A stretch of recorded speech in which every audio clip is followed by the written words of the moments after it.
બીજી એક વાત છે કે તમારી ફિટનેસ કેવી રીતે ડેવલપ કરવી, તો પ્રાઇડ, આત્મગૌરવ, કે મારાથી અમુક વસ્તુઓ થાય જ નહીં, ખોટું થાય જ નહીં, અનીતિ મારાથી થાય જ નહીં. સિંહ છે એ મરી જાય પણ ઘાસ ખાય નહીં. પણ કદાચ તમે હમણાં એક વિડીયો જોયો હશે વોટ્સએપ ઉપર કે સિંહ છે ઘાસ ખાય છે. એ ઘાસ ખાતો નથી. એનો વૈજ્ઞાનિક દ્રષ્ટિકોણ એ છે કે આપણને જેમ પેટમાં કંઈક અપચો થયો હોય અને કદાચ અડધો પોણો દિવસ જતો રહે પણ હજી પેટ ભારે ભારે લાગતું હોય, તો આપણે કંઈક એવું લઈએ છીએ કે કાં તો એ વહેલું પચે અને કાં તો વોમિટ થઈ જાય. બરાબર છે? ઘણી વખત પેટમાં એટલી બધી ગરબડ હોય ને તો આપણે એમેટિક લઈએ છીએ. એટલે શું? ઉલટીની દવા. એ તમને ઉલટી કરાવી જાય ને તો તમને આમ એકવાર આમ ખેંચી જાય પેટ, પણ પછી રાહત થઈ જાય. બરાબર છે? સિંહ માટે છે ને ઘાસ છે ને એ આ પ્રક્રિયા છે.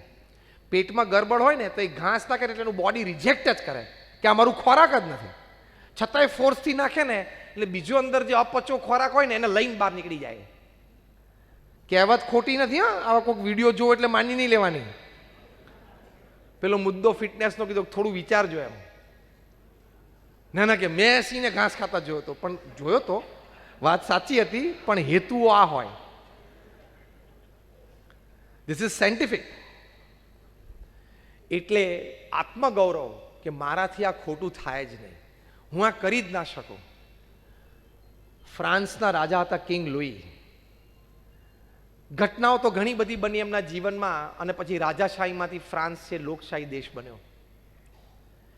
એની પાછળની જે મુખ્ય ઘટના હતી, પ્રજા ખૂબ ગરીબ થઈ ગયેલી, રાજા ખૂબ એમને શોષતો, બહુ મોટો ટેક્સ ખેડૂતો ઉપર તે વખતે એમણે નાખેલો, અને એક વખત ખૂબ ગરીબીથી કંટાળીને, ભૂખમરાથી કંટાળી અને પ્રજા મહેલ ઉપર ગઈ અને રાજાને કે તમે અમને સાંભળો તો ખરા. રાજાના બદલે એમના રાણી ક્વીન એન્થોની એ પોતે આવ્યા કે બોલો શું છે. એટલે કે ક્વીન મધર, રાજમાતાને કે ને, કારણ કે એ તો આદરણીય પાત્ર જ્યારે રાજાશાહી હોય ત્યારે. ક્વીન મધર ફ્રાન્સ ભાષામાં બોલ્યા છે, પણ એનો કે અમારી પાસે ખાવા માટે બ્રેડ નથી. ભૂખ્યા તરસ્યા બધા બૂમો પાડતા હતા, ખેડૂતો, એના બૈરા છોકરા બધા, કે અમારી પાસે ખાવા માટે બ્રેડ નથી. ત્યારે આ રાજમાતા એને જવાબ આપ્યો. કેવો મોટો કટાક્ષ માર્યો! ઇતિહાસમાં સૌથી મોટો કટાક્ષ આ કહેવાય છે. રાજમાતા બોલ્યા કે એમ તમારી પાસે બ્રેડ નથી ખાવા માટે, તો કેક ખાઓ. બ્રેડ નથી તો કેક ખાઓ. એટલે કે બ્રેડ ખાવાના પણ પૈસા નથી અમારી પાસે, અનાજ નથી. પ્રજા તો રાજા પાસે માંગે ને, તો આવો ટોણો માર્યો કે બ્રેડ નથી તો કેક ખાઓ. કોઈક ભિખારી તમને એમ કે રૂપિયો તો આપો, એ તમે એમ તો કે તારે રૂપિયો નથી તારી પાસે, તો કે નથી, તો ખિસ્સામાં 100 રૂપિયા છે વાપર ને. આ કેટલું મોટું અપમાન કહેવાય. અને પ્રજા દોડી અને જે ફોર્સ, હ્યુમન ફોર્સથી દિવાલ તૂટી, પ્રજા રાજમહેલ સુધી ગઈ અને સૈનિકોએ પૂરો સાથ આપી દીધો એ લોકોને, કારણ કે સૈનિકો કંટાળેલા જ આ રાજથી. પછી શું થાય રાજવી પરિવારનું? કિંગ લુઈ ધ 14 એના સિંહાસન ઉપર એનું ગળું કાપવામાં આવ્યું, પ્રજાએ કાપી નાખ્યું. આ તો પાછલી ઘટના છે. જે મુખ્ય મુદ્દો આપણે સમજવો છે, કિંગ લુઈના દીકરાને કેદ કરીને લઈ ગયા કે ભાઈ આ તો નિર્દોષ છે, આપણે એને મારી નથી નાખો, કેદ કરીને લઈ ગયા. અને એને એવી જગ્યાએ રાખ્યો જ્યાં એને સંપૂર્ણ ભોગવિલાસ સહજતાથી પ્રાપ્ત થાય. વ્યસની લોકોની વચ્ચે એમને રાખ્યા, એને વ્યસન કરાવવાનો પ્રયત્ન કરે. આજુબાજુ ક્રિમિનલ લોકો હોય, કેદીઓ હોય, એની વચ્ચે એમને રાખ્યા. આજુબાજુ એવી યુવાન સ્ત્રીઓ એ રાખી કે જે ભોગવિલાસમાં સાહજિક આકર્ષાઈ જાય, અને સ્ત્રીઓને પણ કહેવામાં આવેલું કે તું આ રાજકુંવરને તમે લોકો આકર્ષો. એટલે બધી પ્રકારના અનર્થો આજુબાજુ હતા. પણ એ 17-18 વર્ષનો નવયુવાન એક પણ જગ્યાએ એને નજર ન નાખી, એક પણ વખત વ્યસન જોયું, પેલું પ્રયત્ન ન કર્યો. ઘણા દિવસો પછી પ્રજાના આગેવાનો એમને પૂછ્યું કે આટલો બધો સહજ ભોગ તમારી આજુબાજુ હતો, તમે એક પણ માં ના લલચાયા? ત્યારે પૂર્ણ આત્મગૌરવ સાથે કિંગ લુઈના સુપુત્ર બોલ્યા, અદ્ભુત વાક્ય બોલ્યા, એ આપણે બધાએ આત્મગૌરવની દ્રષ્ટિએ યાદ રાખવાનું. એમણે કહ્યું કે I can not do what you ask for me, I can not do what you ask of me because I was born to be a king. તમે લોકો જે બધું મને કહો એ બધું જ મારે કરવું અને આ બધામાં લલચાવું એ હું ન કરી શકું, કારણ કે હું રાજા થવા માટે જન્મ્યો છું. I am born to be a king. એમ આપણે પણ આવો આત્મગૌરવ રાખવું કે જીવનમાં કદાચ 90 વર્ષ જીવી ગયા તો 90મા વર્ષે પણ કોઈ પણ વ્યક્તિ અને કોઈ પણ સમાજની વચ્ચે ઉન્નત મસ્તક સાથે જીવી શકીએ કે મેં કંઈ ખોટું નથી કર્યું. એ આત્મગૌરવ હોવું જ જોઈએ. એ ફિટનેસ છે.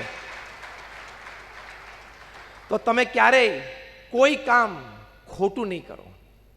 એ આત્મગૌરવની તાકાત છે. જો એ આત્મગૌરવ નહીં હોય કે મારી ખાનદાની, મારી પ્રતિષ્ઠા, મારી કીર્તિ, જે કંઈ નાની મોટી વાત આપણી પાસે છે, મારો ધંધો, એનું આત્મગૌરવ નહીં હોય ને તો આ લપસણી વસ્તુ છે. માઇક ટાયસન કેવા મોટા મુક્કાબાજ, WBC વર્લ્ડ બોક્સિંગ કાઉન્સિલ અને WBA વર્લ્ડ બોક્સિંગ એસોસિએશન બંનેના ટાઇટલ કોઈ એક વ્યક્તિ પાસે એક સાથે હોય તો ઇતિહાસનો પહેલો પ્રસંગ, અને એ પણ 20 વર્ષની ઉંમરે. 20 વર્ષની ઉંમરે આ બંને ટાઇટલ્સ એની પાસે હતા. બંને બેલ્ટે પહેરતા, WBA અને WBC. અને હાઇડ્રોજન બોમ્બ સાથે એમના મુક્કાઓને સરખાવવામાં સાહિત્યકારો ખચકાટ નહોતા અનુભવતા. અને કેવા બાઉટ્સ જીતેલા છે 9 સેકન્ડમાં, 11 સેકન્ડમાં લાસ વેગાસમાં, 9 સેકન્ડમાં. અને સ્ટેક મની $150-200 મિલિયન. એટલે 9 સેકન્ડમાં $100 મિલિયન કમાય. $100 મિલિયન. $1 મિલિયન એટલે 7 કરોડ રૂપિયા. 100 મિલિયન એટલે 700 કરોડ રૂપિયા 9 સેકન્ડમાં. 10 સેકન્ડમાં એટલે 1 સેકન્ડના કેટલા? 1 સેકન્ડના 100 કરોડ. 100 કરોડ 100 કરોડ 100 કરોડ. પેલું પેન્ડુલમ હલે ને વોલ ક્લોકનું. પણ આત્મગૌરવ ચૂક્યા કે હું ક્યાં છું, કયા દરજ્જા ઉપર છું, મારે શું બોલાય, શું કરાય, શું જોવાય, શું ન કરાય, એ વિવેક ચૂકી ગયા. તો શું પરિસ્થિતિ આવી? ન્યૂઝપેપર રિપોર્ટ્સ પ્રમાણે કોઈ મોડલ સાથે એમને બળાત્કાર એટલે રેપનો પ્રસંગ બની ગયો. એરેસ્ટ થયા અને 3 વર્ષ જેલમાં ગયા. 3 વર્ષ તમે જેલમાં રહો એટલે તમારો કોન્ફિડન્સ, વિલ પાવર લેવલ કેટલો નીચો જતો રહે. ગમે તેવો માણસ તૂટી જાય, ગમે તેવો માણસ ખલાસ થઈ જાય. તમે ગમે તે ના હો, 5-6 દિવસ તમે CBIમાં રહો અને હવે આ સપ્ટેમ્બરની 23-24 તારીખ સુધી તમે તિહારમાં રહો, ગમે તેનું માણસનું જીગર તૂટી જાય.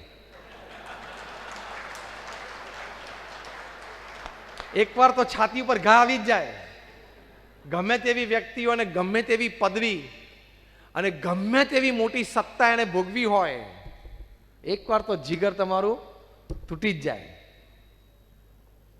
એટલે આત્મગૌરવ નહીં હોય ને તો આવા સંજોગો આવશે. ને તો કઈ કક્ષા, કેવી સત્તા, કેવું મોટું નામ. હજી ઈડી તો બાકી જ છે. ઈડી વાળા કે CBI ના પ્રશ્ન પૂરો થવા દો પછી આપણે લઈએ હાથમાં. એટલે હજી એનો કાર્યક્રમ તો એનથી મોટો છે, લોન્ડરિંગ. એટલે આત્મગૌરવ હોવું જોઈએ કે મારાથી આ થાય જ નહીં. પ્રમુખ સ્વામી મહારાજે આટલી મોટી BAPS સંસ્થા ઊભી કરી. એમના જીવનમાં એક આત્મગૌરવ હતું કે મને ભગવાન સ્વામિનારાયણે જે સિદ્ધાંતો આપ્યા છે, મારા ગુરુ શાસ્ત્રીજી મહારાજ અને યોગીજી મહારાજે જે મને પ્રણાલિકાઓ શીખવાડી છે, એનાથી બહાર હું કોઈ દિવસ પગ મૂકી શકું જ નહીં, લેશ માત્ર નહીં. પ્રમુખ સ્વામી મહારાજ હંમેશા કહેતા કે નીતિ નિયમ સિદ્ધાંતના ભોગે કોઈ દિવસ કોઈ કાર્ય કરવું જ નહીં. તો ક્યારેય નીતિ નિયમ સિદ્ધાંતને મૂકીને એમણે કોઈ કાર્ય કર્યું જ નહીં. તો 95 વર્ષનું એમનું જીવન, એમાં 80 વર્ષનું જાહેર જીવન, પ્રમુખ સ્વામી મહારાજે ક્યારેય ખાનગીમાં કે જાહેરમાં એક પણ ભૂલ કરી નથી. એમની શ્રદ્ધાંજલિ સભામાં ગાંધીનગરમાં શક્તિસિંહ ગોહિલ બોલેલા કે હું 40 વર્ષથી પ્રમુખ સ્વામી મહારાજના સંપર્કમાં છું. નાની મોટી સમાજની ઘટનાઓમાં પ્રમુખ સ્વામી મહારાજે ઘણી વખત પોતાનો અભિપ્રાય વ્યક્ત કર્યો છે, પણ ક્યારેય કોઈ દિવસ પ્રમુખ સ્વામી મહારાજનું એક પણ વાક્ય કે શબ્દ એ સમાજમાં કોન્ટ્રોવર્સી દ્વિધા ઊભી કરી હોય એવું એક પણ વખત બન્યું નથી. 80 વર્ષનું જાહેર જીવન જીવવું અને એક પણ વખત તમે સમાજમાં ક્યાંય કોન્ટ્રોવર્સીમાં ન આવો, એ કેટલી વિચારધારા સ્પષ્ટ હોય, કેટલું સ્પષ્ટ આત્મગૌરવ હોય. I can do this and under no circumstances I can do this. એટલે કે હું આ જ કરી શકું અને કોઈ પણ સંજોગોમાં આ પથ ઉપર તો હું જઈ જ ના શકું. એ જે સત્યનિષ્ઠા હોય ને એ તમારી ફિટનેસ ડેવલપ કરે. જલિયાનવાલા બાગના મેસેકર પછી અંગ્રેજ ગવર્મેન્ટે કમિટી નિમિત્તી, સર્ચ કમિટીમાં ગાંધીજી હતા. એ વખતે બ્રિટિશ જજ એમ બોલતા કે મને લોકોનો કદાચ હુઆપો થાય મારી વિરુદ્ધ એનો એટલો ડર નથી જેટલો ગાંધીની સત્યનિષ્ઠાનો મને ડર છે. તાકાત આપણી એ હોવી જોઈએ. તો જો એ જે આત્મગૌરવ છે એની માટે ખાસ ધ્યાન રાખજો કે આપણું ભણતર, આપણી આવડત, આપણી હોશિયારી, આપણી ટેલેન્ટ એ અમુક કક્ષા સુધી તમને લઈ જશે, પણ અમુક કક્ષાથી ઉપર જવું હોય તો આવી સ્પષ્ટ, શુદ્ધ, પવિત્ર વિચારધારા અને ચારિત્ર જ એ તમને લઈ જઈ શકશે. પ્રમુખ સ્વામી મહારાજ 5 ધોરણ પાસ, સાધુના કપડા, અંગ્રેજીનો એક શબ્દ બોલી ન શકે. બ્રિટિશ પાર્લામેન્ટે એમનું સ્ટેન્ડિંગ ઓવેશન સાથે સન્માન કર્યું. કેનેડાની પાર્લામેન્ટે સ્ટેન્ડિંગ ઓવેશન સાથે એમનું સન્માન કર્યું. કેનિયાની પાર્લામેન્ટે એમનું સન્માન કર્યું. અમેરિકામાં ઘણી બધી કી ટુ ધ સિટીઝ એમને પ્રાપ્ત થઈ. ગિનિસ બુક ઓફ વર્લ્ડ રેકોર્ડ્સમાં 5 થી 6 વખત એમનું નામ આવ્યું. આટલી મોટી પ્રતિષ્ઠા અને કીર્તિ કેવી રીતે સંપાદન થઈ? એક 5 ધોરણ ગામડામાં ભણેલી વ્યક્તિ. એનું કારણ શું? તો જ્યારે અમેરિકાના પ્રેસિડેન્ટ બિલ ક્લિન્ટન 2000ની સાલમાં પ્રમુખ સ્વામી મહારાજને માયામી, ફ્લોરિડામાં મળ્યા, ત્યારે અમેરિકાના પ્રેસિડેન્ટ હતા. 22 મિનિટની મુલાકાતે અંગ્રેજી બોલે પ્રમુખ સ્વામી કંઈ ના સમજે, પ્રમુખ સ્વામી ગુજરાતી બોલે કંઈ ના સમજે. વચ્ચે અમારા દુભાષ્ય સંત હતા, અંગ્રેજીનું ગુજરાતી કર્યા કરે.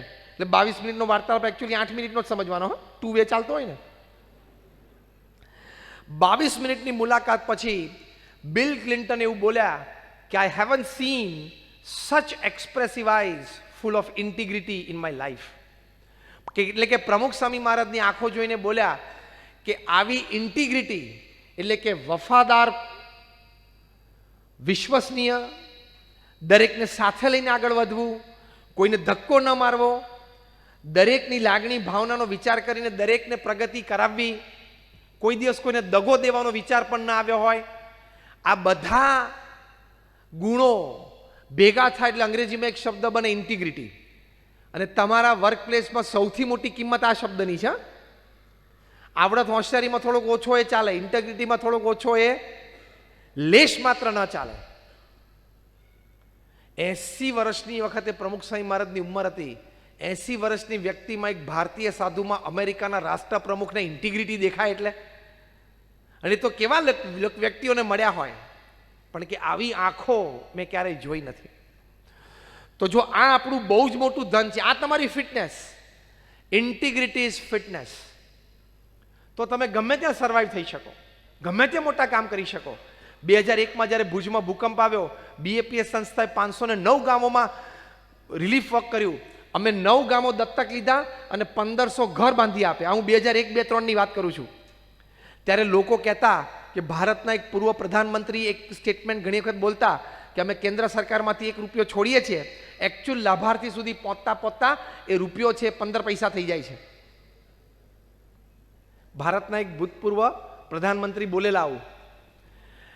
પણ આ કોટ કરીને પ્રમુખ સ્વામી મહારાજ માટે 2001માં લોકો કહેતા કે અમે આ ભુજ ભૂકંપ રાહત માટે જે કંઈ દાન BAPS સંસ્થાને પ્રમુખ સ્વામી મહારાજને આપીએ છીએ એ અમે રૂપિયો આપીએ છીએ, તો એકચ્યુઅલી સાઇટ ઉપર લાભાર્થી સુધી પહોંચતા એ ₹1 થઈ જાય છે. આ પ્રમુખ સ્વામી મહારાજની ઇન્ટિગ્રિટીની કિંમત હતી, આ પ્રમુખ સ્વામી મહારાજના કેરેક્ટરની કિંમત હતી. આ તો એ તમારી એસેટ છે, એ તમારી ફિટનેસ છે. તો એવી ફિટનેસ ડેવલપ કરવાની કે resources, people and money, they have to come to you, you don't have to go to them. તો એ બહુ જ મોટી ફિટનેસ છે, એ ડેવલપ કરવાનો પ્રયત્ન કરવાનો.